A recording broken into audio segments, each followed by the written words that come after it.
ओम मुनित्रयं नमस्कृत्य सूक्तिः परिभाव्य च वैयाकरणसिद्धान्तकौमुदीयं विरच्यते। सर्वेभ्यः श्रोतृभ्यः नमः। अस्माभिः गतपाठे यत् पठितं तद् एकवारं स्मरामः। वयं वैयाकरणसिद्धान्तकौमुदी इत्याख्यस्य ग्रन्थस्य तत्र अव्ययप्रकरणं पठन्तः स्मः। प्रकरणस्यास्य प्रथमः पाठः गतपाठः अस्माकं क्रमे प्रवृत्तः। अस्मिन् प्रथमे पाठे तत्र वयं सर्वादौ तत्र सूत्रं पठितवन्तः। स्वरादिनिपातमव्ययम् इदं सूत्रम् अस्माभिः पठ्यमानमेव वर्तते। सूत्रस्य अर्थः स्वरादयः निपाताः च अव्ययसंज्ञाः स्युः। स्वरादिगणे पठिताः ये शब्दाः ते निपाताः च सन्ति ये ते तेषाम् अव्ययम् इति संज्ञा भवति इति। ततः अस्माभिः समग्रस्यापि स्वरादिगणस्य पाठः कृतः। तत्र स्वर अन्तर् प्रातर् पुनर् सनुतर् इत्यादिभ्यः अव्ययेभ्यः आरभ्य तत्र सना सनत् सनात् उपधा इति अव्ययं यावत् अस्माभिः अव्ययानि अर्थसहितानि तत्र ग्रन्थे पठितानि। अत्र च प्रत्यव्ययं किञ्चित् वाक्यप्रयोगं कर्तुमपि अस्माभिः प्रयासः कृतः। किञ्च एकः अतीव प्रसिद्धः ग्रन्थः अव्ययकोशः श्रीवत्साङ्काचार्यरचितः। तत्र यत्र अकारादिक्रमेण प्रायशः सर्वाणि अपि अव्ययानि वाङ्मये शिष्टैः व्यवहृतैः अथवा तत्र कविभिः व्यवहृतैः अथवा वेदादिषु व्यवहृतैः प्रयोगैः सः ग्रन्थः सज्जीकृतः वर्तते। अतः सः ग्रन्थः अपि अस्माभिः अन्तर्जालात् प्राप्तुं शक्यः। We can get that book from internet also. Okay. अस्तु तर्हि ततः गतपाठस्य अन्ते व्याख्यायाः पङ्क्तयः इत्थमासन्। तत्र ब्राह्मणवत् क्षत्रियवत् इति वतिप्रत्ययान्तस्य उदाहरणम्। अग्रे उक्तं केवलप्रत्ययस्य अव्ययत्वे प्रयोजनाभावात् इति। सना सनत् सनात् एतत्त्रयन्नित्ये उपधा भेदे इति व्याख्यायाः एतावान् भागः च गतपाठे स्पृष्टः। इतः अग्रे इदानीं पठनीयं वर्तते। एवञ्च अस्माकं क्रमे अधुना तत्र अव्ययप्रकरणस्यास्य द्वितीयः पाठः आरब्धो भवति। अग्रे किं कथयति व्याख्याता इति पश्यामः। तिरस् इति कथयति अन्तर्धौ नाम अन्तर्ध्यर्थे अन्तर्धानार्थे तिर्यगर्थे इदं भवति। पराभवार्थे चापि इदं प्रयुज्यते। रावणः सर्वान् तिरस्करोति अर्थात् तेषां तिरस्कारं करोति इति भावः। पराभवः एवं किल, तस्मिन् अर्थे अपि इदं प्रयुज्यते। नाम पराजयः एकप्रकारेण अन्तर्धानार्थे अपि भवति। अतः तत्सन्दर्भे अर्थं पुरस्कृत्य वाक्यं प्रयोक्तुं शक्यते। एकं सरलं वाक्यं तु मया उक्तमेव। ततः अन्तरा इति वर्तते। मूले उक्तं खलु, व्याख्याता कथयति मध्ये विनार्थे च। इदं मध्यार्थे भवति विनार्थे च भवति। अन्तरायोगे द्वितीया भवति। अन्तरान्तरेण युक्ते इति अग्रे पठिष्यते। एवं खलु। जलम् अन्तरा जीवनं न शक्नोति कर्तुं मानवः। तत्र मध्यार्थे अपि इदं भवति। तत्र द्वितीया एतस्य योगे अस्माभिः अग्रे पठिष्यते। अन्तरेण वर्जने इति अस्ति। तद्योगेपि द्वितीया भवति, वर्जनार्थे भवति। कथयति व्याख्याता, वस्तुतस्तु अन्तरान्तरेण युक्ते इति सूत्रे भाष्ये अन्तरा अन्तरेण इत्यनयोः निपातत्वोक्तेः अनयोः स्वरादिषु पाठः प्रक्षिप्तः इति बोध्यम्। वस्तुतः एतौ स्वरादिषु न स्तः। यतोहि भाष्यकारेण निपातत्वम् अङ्गीकृतं वर्तते अनयोः। कयोः? अन्तरा अपि च अन्तरेण इति द्वयोः अव्यययोः। अतः स्वरादित्वात् न निपातत्वात् अनयोः अव्ययत्वं वक्तव्यम् इति भावः। अग्रे अस्ति ज्योक्। कथयति, कालभूयस्त्वे प्रश्ने शीघ्रार्थे सम्प्रति इत्यर्थे च। कालभूयस्त्वे नाम अधिककालार्थे इदं प्रयुज्यते।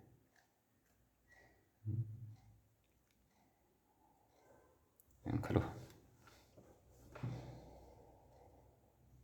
अतः तत्र जोक् प्रवृत्तं, झटिति निद्रां कुर्मः। जोक् अर्थात् अधिककालः जातः इति किमपि, अथवा कालभूयस्त्वे इति खलु उच्यमानं वर्तते। अतः तद् अत्र बुद्धौ स्थापनीयम्। एवं किल?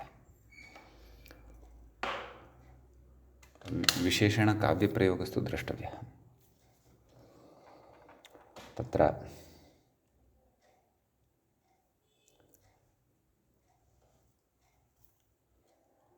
नाम ज्योक् अहं चन्द्रमसं पश्यन्नस्मि।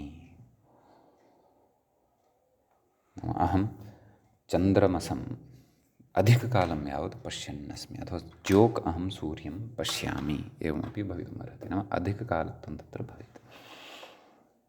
शीघ्रार्थे ज्योक् आगच्छतु, ज्योक् आगच्छतु नाम शीघ्रम् आगच्छतु। सम्प्रति ज्योग् अहं वदामि नाम अधुना अहं वदामि। सम्प्रति अधुनार्थे प्रयुज्यते खलु? एवं खलु? ततश्च इत्यर्थे च इत्यपि उक्तवान् अस्ति। इत्यर्थः नाम एतेषु अर्थेषु इति भावः। इत्यर्थः इति भिन्नतया अर्थः नास्ति। इति नाम एतस्मिन् अर्थे, नाम यदर्थत्रयम् अधुना परिगणितम् अत्र, तस्मिन् अर्थे इति भावः। कालभूयस्त्वं प्रश्नार्थः, शीघ्रार्थः, सम्प्रति चत्वारः अर्थाः परिगणिताः। तस्मिन् अर्थे इदम् अव्ययं जोक् इति प्रयुज्यते। भवतु। अग्रे अस्ति कम्।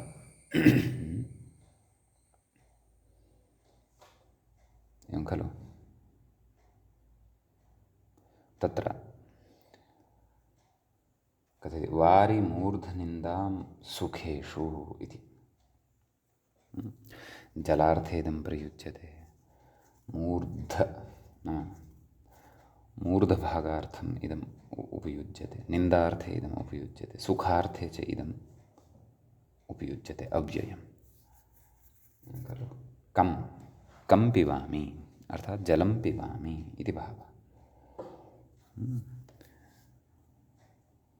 कञ्जायते जले जायते। कञ्जः इति कमलस्यापि नामान्तरं भवति। एवं खलु?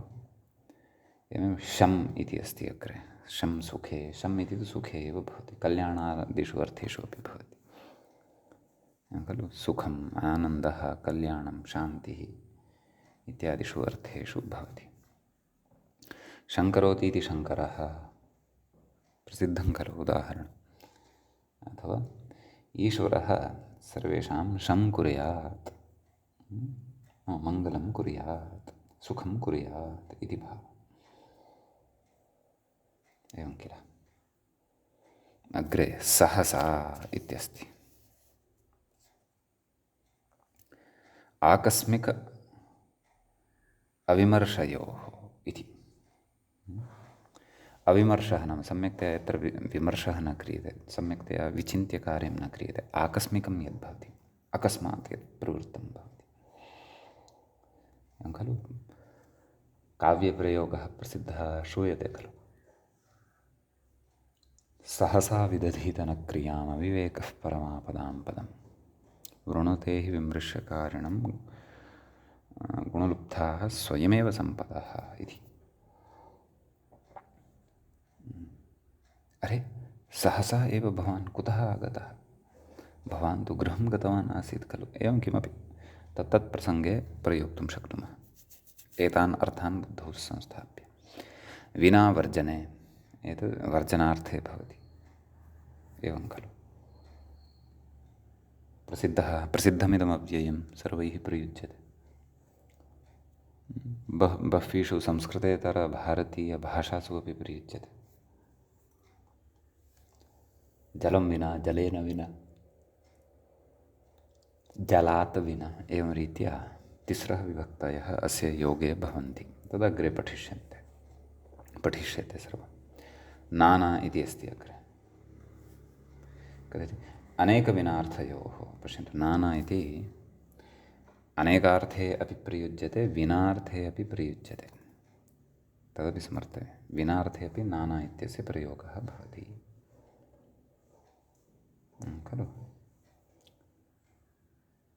अहं मात्रा विना न तिष्ठामि, अहं मात्रा नाना न तिष्ठामि इति विनार्थे अपि इदं भवति, एवं खलु। अनेकार्थे तु अस्ति एव। नानाजनाः आगत्य योगाभ्यासं कुर्वन्ति अस्माकं शिबिरे इति किमपि प्रयोक्तुं शक्यते। ततः स्वस्ति इति अस्ति,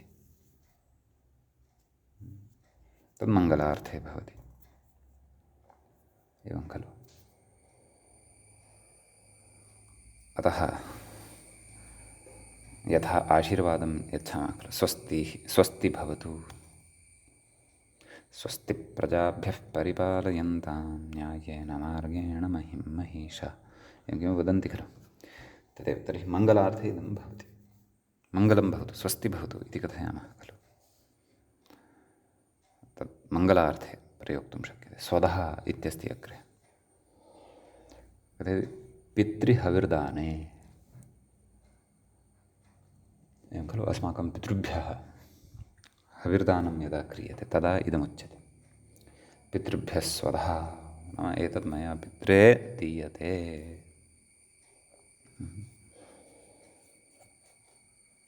तत्र केचन मरणानन्तरं, नाम पितॄणां मरणानन्तरम् इदं कुर्वन्ति, केचन पूर्वमपि कुर्वन्ति। जीवावस्थायां श्राद्धतर्पणस्वदादिकर्माणि इति केचन वदन्ति।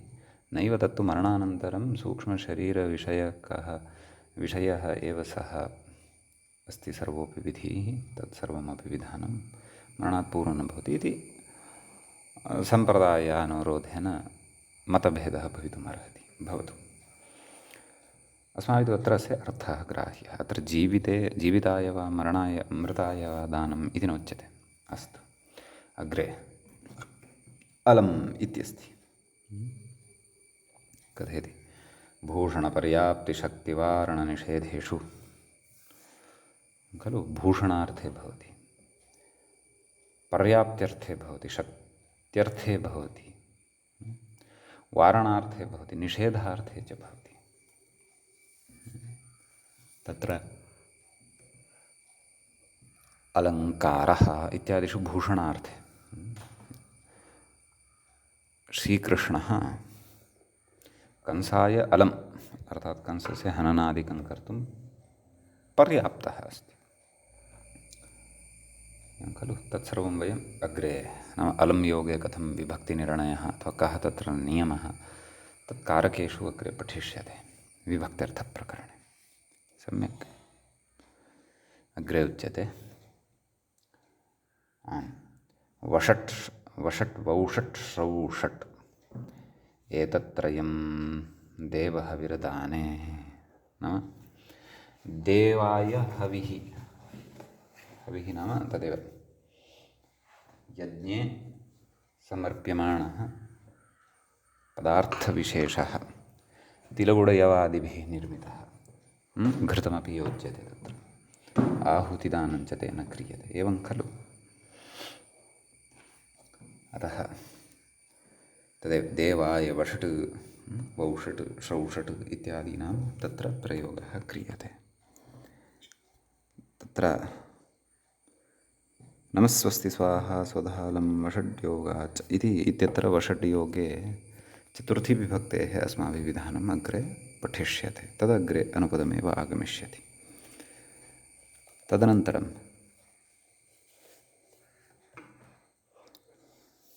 अन्यद् इति अस्ति अव्ययं, तत्र कथयति अन्यार्थे। कथं तत्र विग्रहः, नैव विग्रहः न प्रयोगः। इदम् अन्यत् भवनम् अस्ति।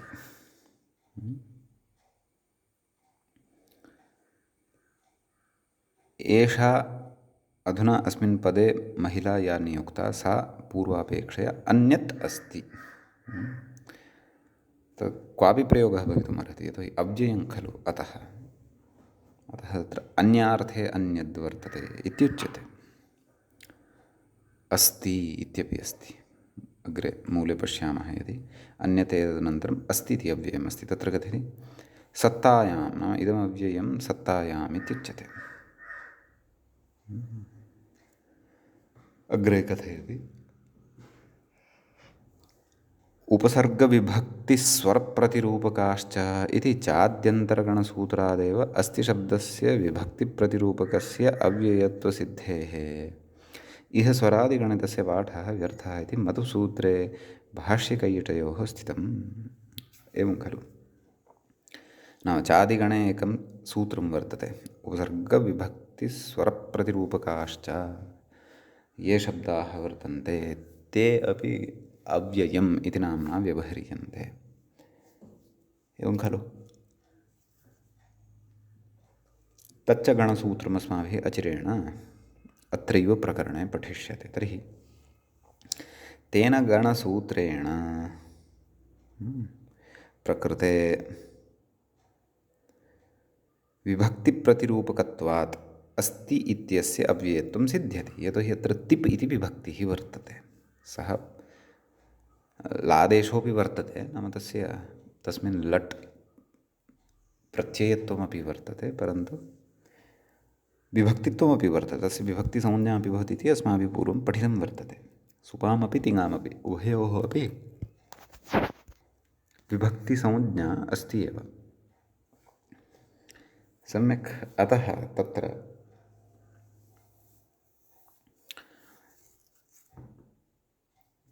तन्नाम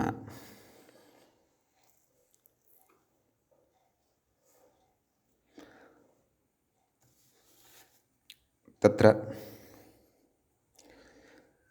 अस्य अस्ति इति शब्दस्य अव्ययत्वं कथयितुं स्वरादिगणपाठः व्यर्थः इति भाष्ये कैयटे च उक्तं वर्तते। भवतु अग्रे उपांशु इत्यस्ति अव्ययम्।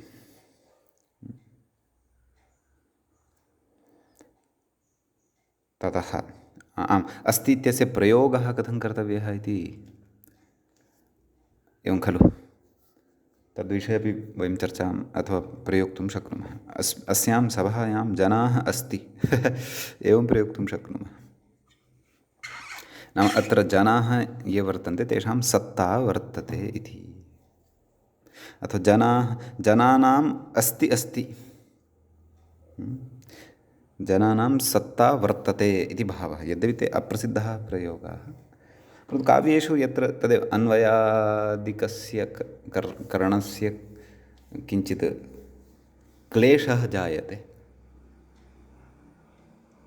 तत्र अस्य अव्ययत्वमपि स्वीकृतं वर्तते इति न। क्लेशः यत्र अन्वयार्थं जायते तदर्थमेव अव्ययत्वम् इति न, परन्तु अव्ययत्वेनस्य प्रयोगः अथवा व्यवहारः वाङ्मये क्रियते, अतः अव्ययत्वेन परिगणितम्। अग्रे उच्यते उपांशु इत्यस्ति। मूले पश्यन्तः स्मः खलु उपांशु, तत्र कथयति अप्रकाशोच्चारणे रहस्ये च इति। नाम तादृशम् उच्चारणं यत् मुखे एव तिष्ठति, बहिर्नायाति, यस्य प्रकाशो न भवति, नाम केनापि श्रोतुं न शक्यते, मुखे एव उच्यते, अन्तः एव, तादृश उच्चारणाय उपांशुः इति उच्यते। नाम इदम् उपांशु क्षन्तव्यः, उपांशुः इति न उपांशु इति। सम्यक्। इदं च अव्ययं वर्तते। रहस्ये च, रहस्यार्थेऽपि इदं भवति। एवं खलु कोरोना इति सङ्क्रमणं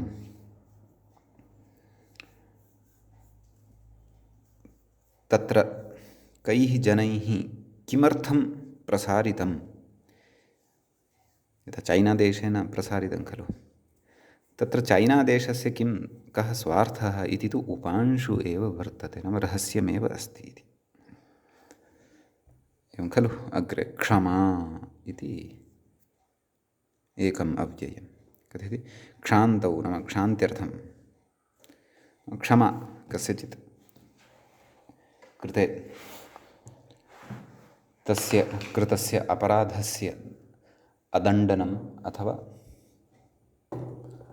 तस्य कृते इतोपि अवसरस्य दानम्, अस्तु अहं भवतः किमपि अनिष्टम् अथवा किमपि भवतः विषये अग्रे राज्ञः सविधे उक्त्वा भवतः कृते दण्डदानादिकं न कारयामि, अतः क्षमा। तदर्थे नाम तादृशक्षान्त्यर्थे क्षमा इति अव्ययं प्रयुज्यते। आकारान्तत्वमपि यस्य स्यात्, परन्तु अव्ययत्वमपि अस्ति। नाम आकारान्तस्त्रीलिङ्गत्वमपि स्यात्, परन्तु अव्ययत्वमपि अस्ति। अग्रे उच्यते विहाय सा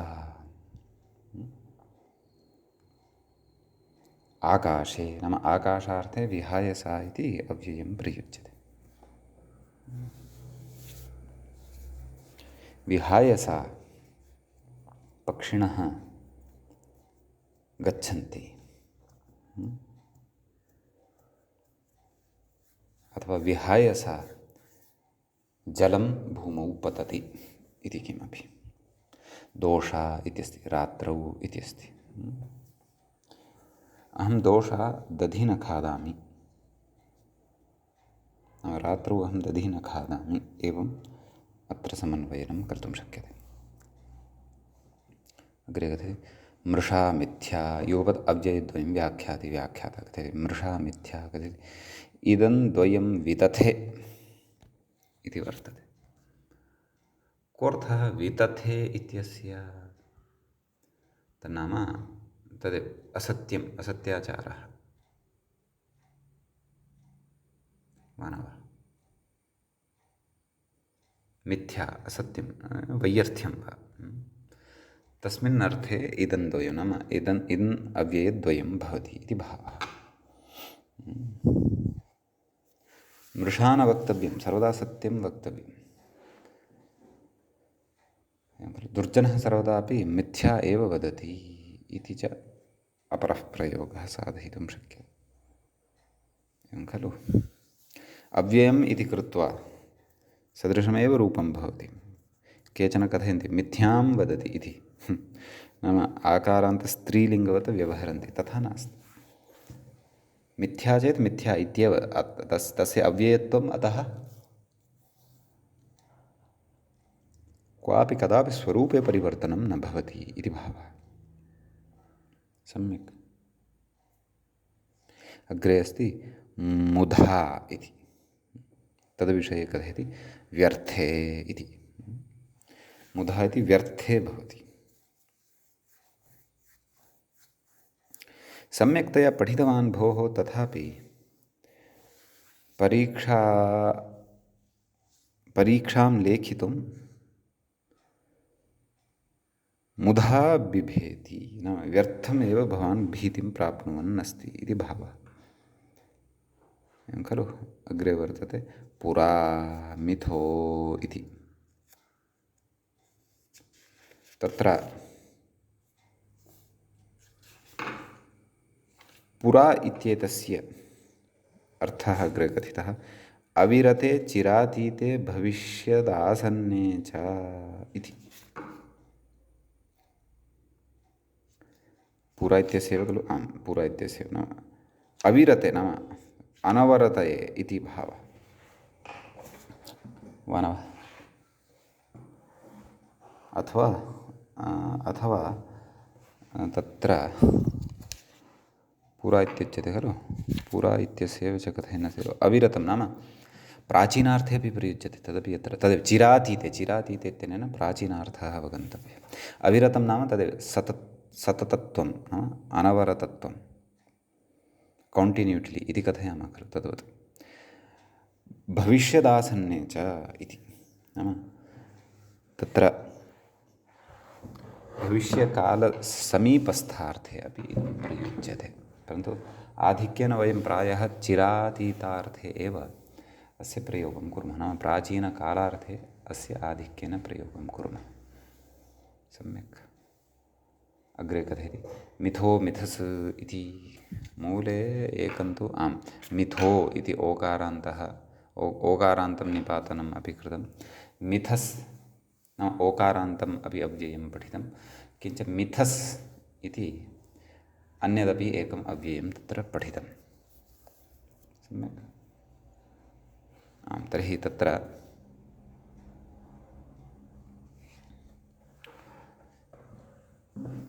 कः अर्थः कथयति इदं द्वयं रहसि सहार्थे च इति।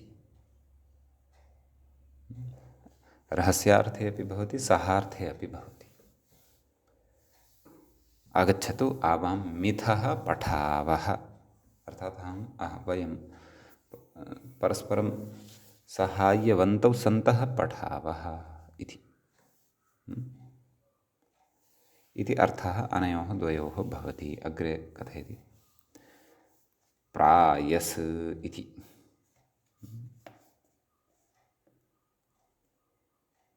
एवं खलु? तत्र कथयति व्याख्याता किं कथयन्नस्ति पश्यामः। बाहुल्ये, प्रायस् इति बाहुल्यार्थे प्रयुज्यते।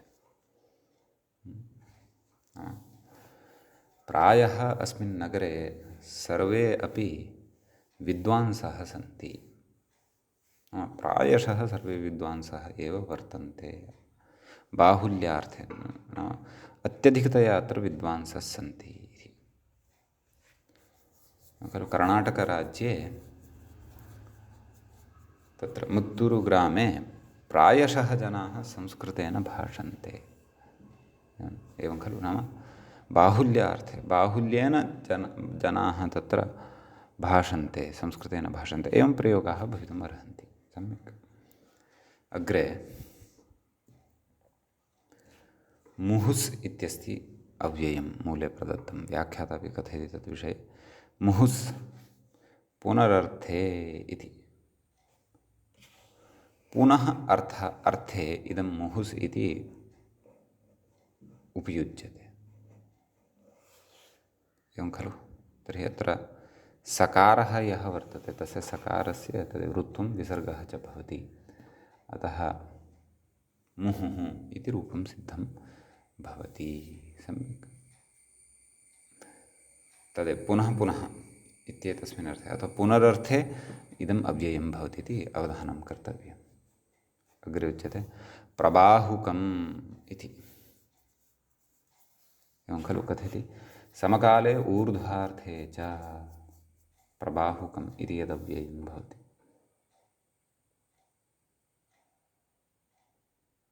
एवं खलु? अतः तदेव मूले तु नाम व्याख्यात्र तु उक्तमेव समकाले ऊर्ध्वार्थे च प्रवाहिका इति पाठान्तरम् इति। प्रबाहुकम् इत्यस्य स्थाने प्रवाहिका इत्यपि कश्चन पाठः तत्र दृश्यते इति भावः। मूले तच्च कोष्ठके पाठः दृश्यते, अपि च समकाले ऊर्ध्वार्थे च इदम् उक्तम्। एवं खलु? तर्हि आवाभ्यां प्रबाहुकमेव एतद् विश्वविद्यालयं प्रति आगतं, नाम समकाले एव आगतम्, अथवा पाठभेदेन प्रवाहिका एव एतद् विद्यालयं प्रति आगतं। सम्यक् इति अस्ति। प्रबाहुकम् इत्यस्य विषये कश्चन विशेषः। अग्रे अस्ति आर्यहलं, तद्विषये कथ्यते। बलात्कारे, नाम आर्यहलमिति अव्ययं यद् वर्तते तद् बलात्कारे भवति इति। शाकटायनस्तु आर्य इति प्रतिबन्धे, एवं खलु, शाकटायनः कथ्यते आर्य इति अव्ययं यद् वर्तते तत् प्रतिबन्धार्थे भवति। हलम् इति निषेधौ अनुवादयोः इत्यर्थः इति। हलम् इति निषेध अनुवादयोः, नाम हलम् इति पृथक् वर्तते अव्ययं, तच्च निषेधार्थे अनुवादार्थे च भवति इति भावः। परन्तु अत्र तु आर्यहलमिति एकमेव पठितं वर्तते, तदपि बलात्कारार्थे इति भावः, नाम बलपूर्वकार्थे इति भावः।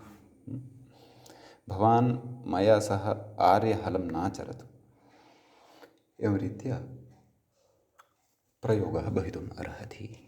सम्यक्। अग्रे कथयति आभीक्ष्णम् इति अस्ति। कथयति व्याख्याता पौनः पुण्ये इति। पुनः पुनः इत्येतस्मिन् अर्थे इदम् अव्ययं भवति, आभीक्ष्णम् इति। तत्र द्विरुक्तप्रकरणे नित्यवीप्सयोः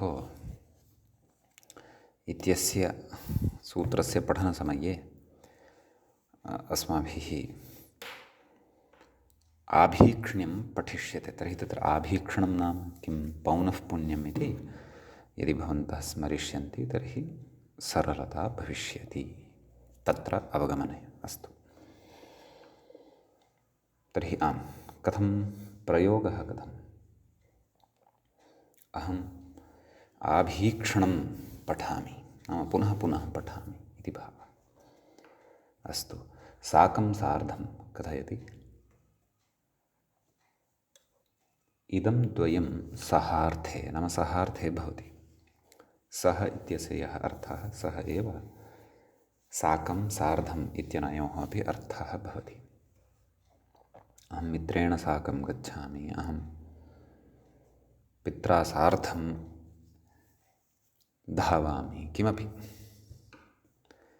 अग्रे नमस् इत्यस्ति, नमस्नतौ इति। नतौ नाम तदेव नमस्कारार्थे इदम् अव्ययं भवति।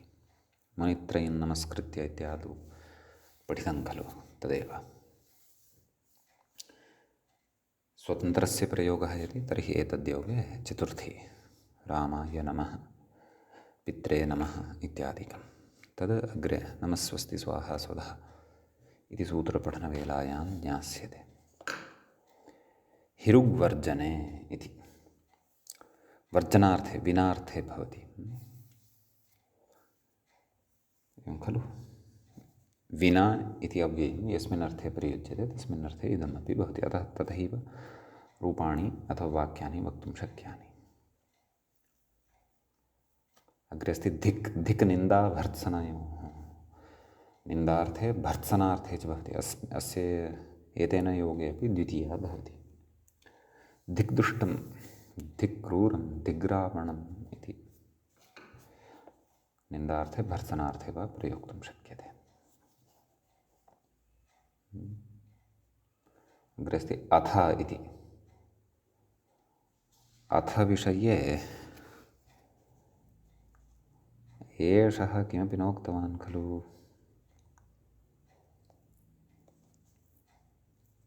कः?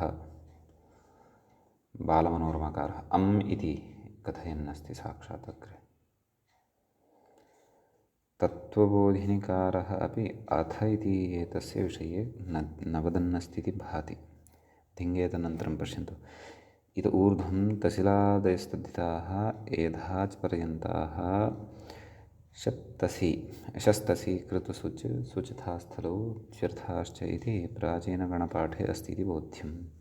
एवं त्यजदादीत्यादेः अयमर्थः पञ्चम्यास्तसिलित्यादिभ्यः एधाच्च। अस्तु अस्तु, तत्र गणपाठभेदं दर्शयन् अस्ति एषः। अथ विषये एषः अपि न कथयन् अस्ति खलु। तदेव अथ इति यद्वर्तते तत्तु आरम्भार्थे एवं खलु, मङ्गलार्थे इत्यादिषु अर्थेषु प्रयुज्यते। तत्र अमरकोशकारः कथयति मङ्गलानन्तरारम्भप्रश्नकार्त्स्नेष्वथो अथ, नाम अथो इति अव्ययम् अपि अस्ति एकम् ओकारान्तनिपातभूतम्। अथ इति तु अधुना पठ्यमानमेव वर्तते। मङ्गलार्थे, अनन्तरार्थे, आरम्भार्थे, प्रश्नार्थे, कार्त्स्न्यार्थे, एषु अर्थेषु इदं प्रयुज्यते। अत्र मूले पाठः दृश्यमानः वर्तते, अतः किञ्चित् मया अमरकोशमादाय व्याख्यातं। व्याख्यात्रा तु अस्मिन् विषये चर्चा कृता न दृश्यते। अस्तु, अम् अस्ति अग्रे। अम्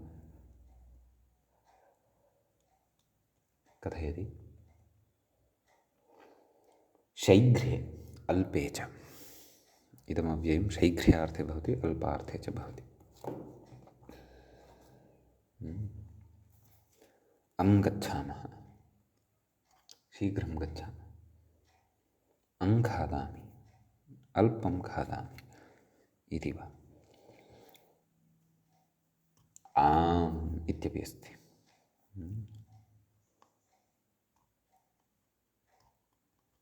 तत्र अङ्गीकारे इति कथयति। अस्माभिः बहुधा प्रयुज्यते खलु आम्। भवान् अद्य मम गृहे एव तिष्ठति खलु। आम् तिष्ठामि, नाम अङ्गीकारः अस्ति मम इति। प्रताम् इत्यस्ति अग्रे, प्रतां सत्यं। ग्लानौ नाम ग्लान्यर्थे भवति।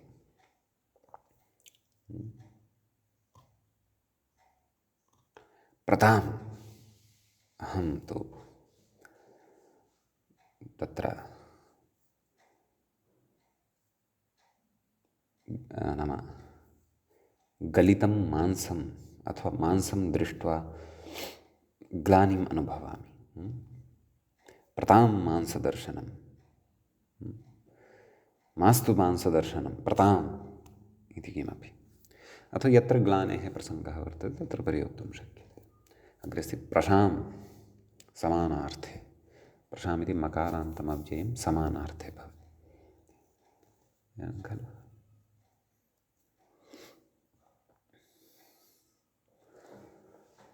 प्रशां पुत्रयोः वयः, मम पुत्रयोः वयः समानः इति प्रयोक्तुं शक्यं वा इति द्रष्टव्यं, व्यवहारोऽपि द्रष्टव्यः। प्रतान् विस्तारे इति कथयति। प्रतां स्थलं वर्तते प्रकोष्ठे, नाम विस्तृतं स्थलं वर्तते। प्रतान् अस्माकं देशः, भारतदेशः विस्तृतः देशः इति भावः कथयति। अत्र प्रतान् इति नान्तस्य पुनः पाठसामर्थ्यात् प्रतां प्रशाम् इति पूर्वयोः मोनोधातोः इति नत्वं न इति। मोनोधातोः इति सूत्रं पूर्वं पठितं खलु। नाम अत्र पाठः दृश्यते पुनः, नाम प्रतान् इति नान्तस्यापि पाठः दृश्यते। अतः प्रतां प्रशाम् इत्यत्र मोनोधातोः इत्यनेन नत्वं न भवति इति भावः। अन्यथा प्रताम् इति अव्ययमेव न श्रूयेत, प्रतान् इति स्यात्। परन्तु प्रशाम् इत्यत्रापि तदेव पाठसामर्थ्यादेव नत्वं न इत्येव वक्तव्यं। कथयति प्रशान् इति नान्तपाठस्तु असाम्प्रदायिकः। प्रशान् इत्येवं रीत्या नकारान्तं ये पठन्ति तन्न युज्यते इति भावः। असाम्प्रदायिकः, व्याकरणसम्प्रदाये न तत् पठ्यते, क्वचित् भ्रमवशादेव प्रयुज्यते इति भावः। कथयति कृण्मेजन्तः इति सूत्रभाष्ये स्वरसोऽप्येवम् इति शब्देन्दुशेखरे स्थितं। नाम प्रशान् इति नकारान्तम् अव्ययं नास्ति, प्रशाम् इत्येव वर्तते, तत्र मोनो धातुः इति न प्रवर्तते इति सूत्रकारस्य भाष्यकारस्य च नैव। कृण्मेजन्तः इत्यत्र सूत्रभाष्ये सूत्रभाष्यकारस्य नाम इति सूत्रे भाष्यकारस्य अपि इदमेव स्वारस्यम् इति शब्देन्दुशेखरे नागेशः कथयति इति भावः। सम्यक्। अग्रे मामाङ् एतौ निषेधे एवं मा भूत्, भवान् बहिः मा गच्छतु, भवान् माङः अपि मा इत्येव अवशिष्यते, ङकारस्य इति संज्ञा भवति। एकः ङित् वर्तते, अपरः ङित् नास्ति। ङित्करणस्य प्रयोजनं तु नमाङ् योगे माङ् इलुङ् इति अग्रे पठिष्यते तिङन्ताधिकारे। सम्यक्। अग्रे आकृतिगणोऽयमिति, अयङ्गणः आकृतिगणः वर्तते इति भावः। ततश्च अन्येपि एवं जातीयकाः स्वरादिगणे ज्ञेयाः। नाम एतादृशाः एवं जातीयकाः नाम आकृतिगणः नाम शकन्ध्वादिषु पररूपं वाच्यम् इत्यत्र किमपि आकृतिगणः नाम कः इति पठितं खलु। नाम एवं जातीयकाः अन्येपि शब्दाः यदि दृश्यन्ते अव्ययभूताः शिष्टैः प्रयुक्ताः अथवा शिष्टे स्थले दृष्टाः, यथा वेदादिषु दृष्टाः, तेऽपि स्वरादिगणे एव अस्माभिः ज्ञेयाः इति भावः। सम्यक्। तथा हि कामं स्वाच्छन्द्ये इति नाम स्वच्छन्दार्थे, प्रकामम् अतिशये इति, भूयस् पुनरर्थे, साम्प्रतं न्याय्ये, परं किन्तु अर्थे, साक्षात् प्रत्यक्षे, साची तिर्यगर्थे, सत्यम् अर्धाङ्गीकारे, मंक्षु आशु इदं द्वयं शैघ्रे, संवत् वर्षे, अवश्यं निश्चये, सपदि शैघ्र्ये, बलवत् अतिशये, प्रादुस् आविस् इदं द्वयं प्रकाश्ये, अनिशं नित्यं सदा अजस्रं सन्ततम् एतत् पञ्चकं सातत्ये, उषा रात्रौ, रोदसी द्यावा पृथिव्यर्थे, ओम अंगीकारे ब्रह्मणि च।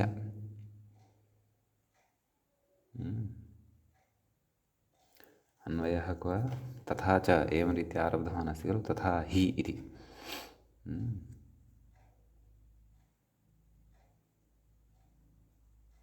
अव्ययत्वे स्वरादिपाठः इत्यलम्, एवं खलु इति। अग्रे अग्रे अन्ते एका पङ्क्तिः दृश्यते। अस्तु, तावत्पर्यन्तमपि आगच्छामः। आदौ पठामः। नाम आकृतिगणसामर्थ्यात् तत्र अन्यानि अपि अव्ययानि अन्तर्भाव्यानि इति यदुच्यमानं वर्तते, तेषामपि परिगणनं व्याख्याता कुर्वन् अस्ति। तत्र कामम् इत्यतः आरभ्य अर्थः उक्तः खलु, अतः किञ्चित् वाक्यानि अपि वक्तुं प्रयत्नं कुर्मः, एवं खलु। तत्र कामम् अर्थात् कोऽपि कमपि पृच्छति, महोदय अहं विद्यापीठं प्रति आगच्छामि वा न वा, कामम् आगच्छतु, अर्थात् भवतः तत्र स्वच्छन्दता वर्तते, कथञ्चिदपि क्रियताम् इति, एवं खलु। स्वाच्छन्द्यं तत्र वर्तते। प्रकामम् अतिशये, ओह् अत्र तु प्रकामम् आहारः वर्तते। अतएव कामचारः इति अस्माभिः श्रूयते खलु बहुत्र। तस्य को अर्थः? स्वाच्छन्द्यम् इति भावः, करणम् अथवा अकरणम् इति, अस्मदधीनम् इति भावः। प्रकामम् अतिशये, तस्य वाक्यम् ईषदुक्तमेव, यत्तं मया भूयस् पुनरर्थः, एवं खलु। भूयः नमामि, नाम पुनः नमामि, भूयः भूयः अहं मम गुरून् नमामि, पुनः पुनः नमामि इति भावः। साम्प्रतं न्याय्ये, न्याय्यार्थे अपि प्रयुज्य, सम्प्रति इति अधुनार्थे अपि, साम्प्रतम् इत्यपि अधुनार्थे प्रयुज्यते, न्याय्यार्थे अपि वर्तते।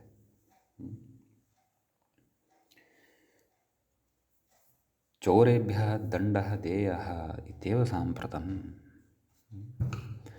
परं किन्तु अर्थे सत्यं भवान् सम्यक् कथयति, परम् अहं नाङ्गीकरोमि। किन्तु अर्थात् किन्तु नाङ्गीकरोमि, अत्र विप्रतिपत्तिः अस्ति, अन्यः कश्चन अस्माकमपि पक्षः अत्र वर्तते इति भावः। अग्रे कथयति साक्षात् प्रत्यक्षे, एवं खलु, मया तु साक्षात् स्वप्ने नारायणः एव दृष्टः इति किमपि वाक्यप्रयोगः। साची तिर्यगर्थे, खलु, अस्माकं सैनिकानां विमानानि साचिगतिम् अपि कुर्वन्ति, साक्षादेव न गच्छन्ति, अनुक्षणं तिर्यक् अपि गच्छन्ति इति। सत्यम् अर्धाङ्गीकारे तदेव भवता पूर्वपक्षः उपस्थापितः सत्यं अङ्गीक्रियते, पूर्णतया न अङ्गीक्रियते, परन्तु अत्र एषा विप्रतिपत्तिः अस्ति इति किमपि। मङ्क्षु आशु इति द्वयं शैघ्र्ये, मङ्क्षु गच्छामः अथवा आशु गच्छामः, अथवा अश्वः आशु गच्छति अथवा मङ्क्षु गच्छति, एवं शैघ्र्यार्थे। संवत् वर्षे, इदं संवत्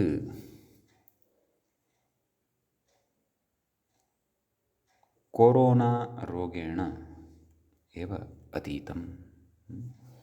अस्तु, अवश्यं निश्चये अवश्यं खादामि इति, बुभुक्षा अस्ति अतः अवश्यं खादामि इति प्रयोगः शक्यः। सपदि शैघ्र्ये इति कथयति, सपदि गच्छामः, प्रापयेम भारतं सपदि परमवैभवम् इति आधुनिकः कश्चन कविः। बलवत् अतिशये, अतिशयार्थे अपि इदं बलवत् इति प्रयुज्यते।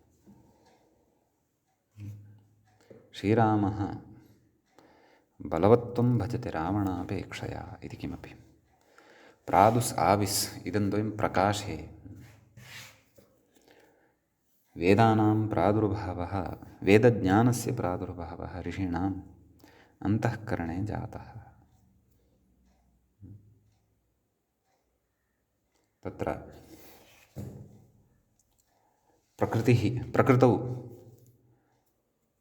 विभिन्नानां पदार्थानाम् आविर्भावः जातः वर्तते इति किमपि प्रयोगः कर्तुं शक्यते। अथवा गुरुत्वाकर्षणम् अस्माकं प्राचीनानां ऋषीणाम् आविष्कारः इति किमपि वक्तुं शक्यते। अनिशं नित्यं सदा अजस्रं सन्ततम् एतत् पञ्चकं सातत्ये, नाम नैरन्तर्यार्थे वयम् अनिशं व्याकरणं पठामः, नित्यम् ईश्वरध्यानं कुर्मः, सदा सत्यं वदामः, भजे शारदाम्बाम् अजस्रं मदम्बाम् इति क्वचित् स्तोत्रे कथयति कविः।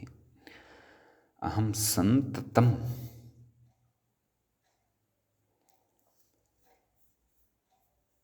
यमनियमानां पालनाय प्रयत्नवान् अस्मि, एवं प्रयोगः शक्यते।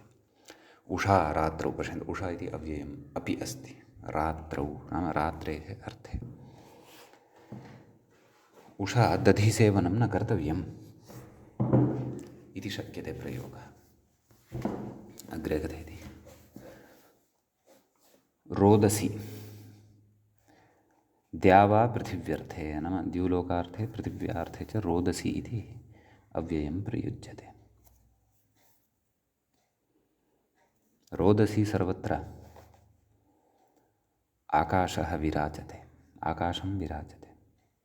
अग्रे कथयति ॐ अङ्गीकारे ब्रह्मणि च,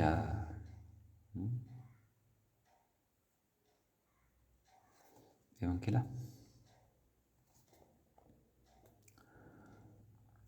अङ्गीकारार्थे भवति। नाम भवान् अद्य भोजनं करोति वा? ओं करोमि। ब्रह्मणार्थे अपि प्रयुज्यते। वेदे उच्यते खलु ओं खं ब्रह्म, नाम ओम् आकाशवत् व्यापकं वर्तते, तच्च ब्रह्म भवति, ब्रह्मणः नाम भवति इति कथयति। अत्र अश्च उश्च म चेति समाहारद्वन्द्वे ओं शब्दः ब्रह्म विष्णु शिवात्मक ब्रह्मवाची एवं खलु। अवतेष्टिलोपश्च इति उणादिव्युत्पन्नस्तु ब्रह्मण्यङ्गीकारे चेति विवेकः इति। नाम अवधातोः मन् प्रत्ययः क्रियते एवं खलु। अवधातोः स्थाने ओ इति आदेशः भवति। ज्वरत्वरस्त्रीव्यविमवामुपधायाश्च इति एकं सूत्रमग्रे पठिष्यते। तस्य मन् इत्यत्र यः टिभागः तस्य लोपः भवति, म इति अवशिष्यते, ओम् ओम् इति जायते। व्याख्याता अग्रे कथयन्नपि अस्ति, कथयति अवतेष्टिलोपश्च इति उणादिव्युत्पन्नस्तु, नाम उणादिसूत्रेण व्युत्पन्नस्तु ब्रह्मण्यङ्गीकारे, नाम ब्रह्मण्यर्थे अङ्गीकारार्थे च अस्ति इति विवेकः। समाहारद्वन्द्वे तु त्रयाणाम् अर्थः उच्यते, ब्रह्मणः विष्णोः शिवस्य च अर्थः। मूले उक्तं खलु अश्च उश्च म चेति समाहारे। तत्र अ इति ब्रह्मवाचकत्वं भजते, उ इति विष्णुवाचकत्वं भजते, म इति शिववाचकत्वं भजते इति किमपि एवं रीत्या प्रकल्प्य एतत् त्रयात्मकब्रह्मवाचकम् ओम् इति भवति इति उच्यते। कथयति नाम तत्र अवतेष्टिलोपः इत्यस्यायमर्थः, नाम अस्य अयमर्थः वर्तते। कः? अवधातोर्मन् स्यात् प्रत्ययस्य टिलोपश्च, नाम अवरक्षणे इति धातोः मन् इति प्रत्ययः भवति, प्रत्ययस्य यः अन् इति वर्तते तस्य लोपः भवति।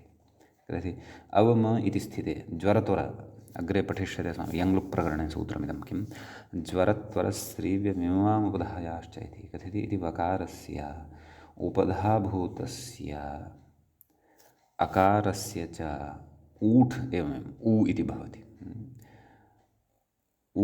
ऊकारद्वयस्य सवर्णदीर्घः, नाम वकारस्य उपधाभूतस्य च अकारस्य ऊठ्, नाम अत्र वकार अकारयोः द्वयोः अपि स्थाने ऊठ् इति भवति। ऊ इति जायते, ऊठ् इत्यस्य ऊ इति अवशिष्यते। ऊ नाम अवम इत्यवस्थायाम् अस्थाने अपि ऊ, व इत्यस्य स्थाने अपि ऊ, सवर्णदीर्घः ऊम। तदनन्तरं कथयति सार्वधातुकारधातुकयोः इति तस्य गुणः ओम् इति आयाति। कथयति ओम् इति रूपम्। उभयोरपि स्वरादित्वम् एवं खलु। नाम ओम् इति साक्षात् अव्युत्पन्नं यदुच्यते ब्रह्मविष्णु शिवात्मकब्रह्मवाची, तस्यापि स्वरादिगणे पाठः मन्तव्यः।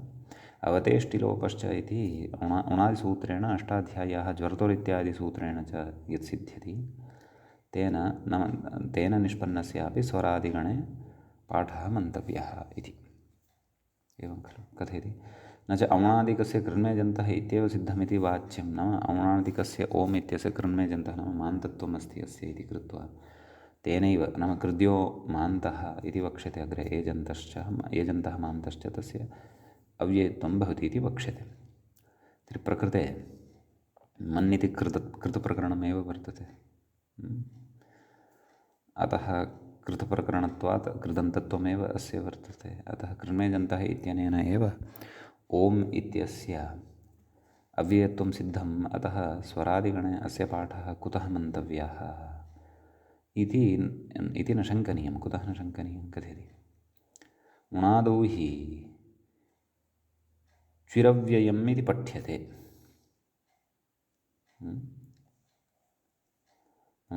उणादिषु च्विरव्ययं नाम च्विः अव्ययम् इति पठ्यते इति सूत्रं पठ्यते। च्विप्रत्ययान्तस्य अव्ययत्वं भवति इति किमपि कथयति। च्यन्तानां निपातत्वादेव सिद्धे ऊर्यादिचुडाचश्च इत्यत्र च्वि पठितः खलु, अतः तस्य निपातत्वम् अस्ति, निपातत्वादेव अव्ययत्वं भवति एवं खलु। निपातत्वादेव सिद्धेः नियमार्थमिदं किं च्विरव्ययम् इति यत् पठितम् इति उणादौ यत् पठितं च्वि इत्यस्य नाम शुक्लीकृत्य इत्यादिषु कृष्णीकृत्य इत्यादिषु यः च्वि प्रत्ययः श्रूयते एवं खलु तद् अव्ययं नाम तत् च्वि प्रत्ययान्तम् अव्ययत्वं भजते इति यदुच्यते तथा न वक्तव्यं यतोहि ऊर्यादिचुडाचश्च इत्यत्र च्वि प्रत्ययः निपातेषु परिगणितः अतः निपातत्वादेव स्वरादिनिपातमव्ययम् इत्यनेन निपातत्वं नाम अव्ययत्वं सिद्धं भवति खलु तथापि च्विरव्ययम् इति कुतः उच्यते इति चेत् नियमार्थं कुतः तत्र सिद्धे सति आरभ्यमाणः विधिः नियमाय भवति तर्हि अत्र कः नियमः विवक्षितः कथयति अग्रे उणादिपठितानां चादिस्वरादिपठितानां चेत् अव्ययत्वम् एवं खलु उणादिपठितानां चादिस्वरादिपठितानां चेत् अव्ययत्वं तर्हि च्वेः एव अव्ययत्वं नेतरत् इति एवं खलु ततश्च ओम् इत्यस्य औणादिकस्य अप्राप्ते अव्ययत्वे स्वरादिपाठः इत्यलम् एवं खलु नियमः अवगन्तव्यः अवगतः किल उणादिपठितानां चादिस्वरादिपठितानां चेत् अव्ययत्वं तर्हि च्वेः एव अव्ययं नेतरत् च्वेः एव अव्ययत्वं वक्तव्यम् अन्यत्तु न भवति इति नियमाय उच्यते तर्हि अनपेक्षितानाम् अन्येषामपि अव्ययत्वं स्यात् तेन ओम् इत्यपि औणादिकं वारितं भवति परन्तु तस्य अव्ययत्वम् अपेक्षितं तर्हि औणादिकत्वात् तस्य अप्राप्ते सति अव्ययत्वं भवति इति कृत्वा स्वरादिपाठे तस्य अन्तर्भावः क्रियते इति भावः एवं खलु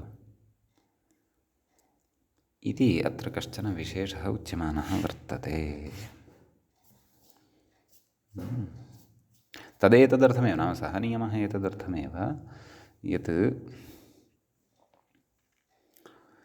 अन्येषाम् अनपेक्षितानाम् अव्ययत्वं यथा प्राप्तं न स्यात् तादृशानि स्थलानि किं तत् द्रष्टव्यम् उणादिपठितानां चादिस्वरादिपठितानां चेत् अव्ययत्वम् एवं खलु तर्हि च्विरेव अव्ययं नाम तर्हि च्विः एव अव्ययं भवति न तु अन्यत् किमपि इति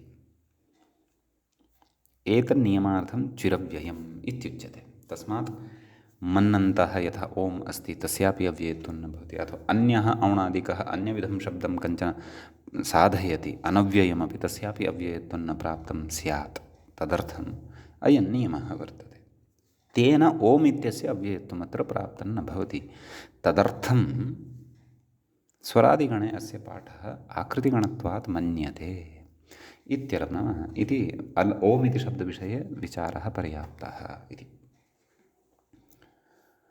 एतत् सर्वं आकृतिगणत्वं पुरस्कृत्य व्याख्यात्र उच्यमानं वर्तते तदपि स्मरणे भवतु एवं खलु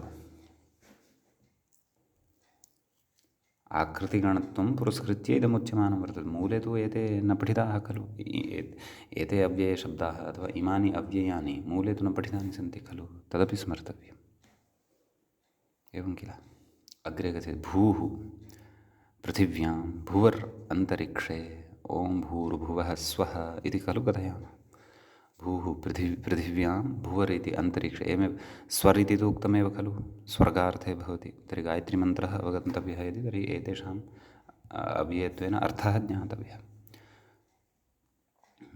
भूः इति भुवर् इति अन्तरिक्षे भवति भुवः भुवलोकः झटिति पश्यन्तु तर्हि भूः इत्यपि अव्ययमेव वर्तते यद्यपि अव्ययेतरः अपि शब्दः भू इति भवति भूः भुवौ भुवः इत्येवं रूपाणि तत्र भवन्ति एवं खलु ततः भुवर् इति अन्तरिक्षार्थे वर्तते ओं भूर्भुवः स्वः इत्यत्र दर्शनं महाव्याहृतिरूपेण कर्तुं शक्यते एतेषाम् एवं खलु अग्रे झटिति इत्यतः आरभ्य अग्रे पठिष्यामः अद्यतनपाठे तावत् एतावानेव भवतु विशेषः। मङ्गलं कुर्मः। मुनित्रयं नमस्कृत्य उक्तिः परिभाव्य च वैयाकरणसिद्धान्तकौमुदीयं विरच्यते। एवञ्च तत्र